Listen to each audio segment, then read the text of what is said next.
Hej, nu vil jeg vise, hvordan man opretter et Google Docs dokument.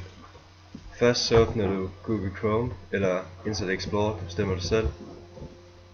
Så går du ind og skriver Google Docs, kommer frem lige der, trykker du på den, og så vælger du den øverste.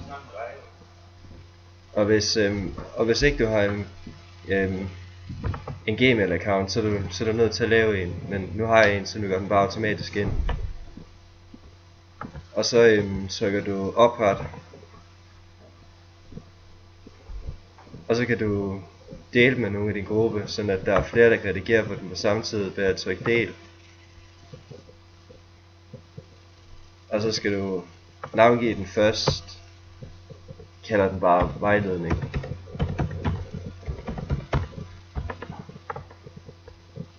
Og så tilføje en for min gruppe.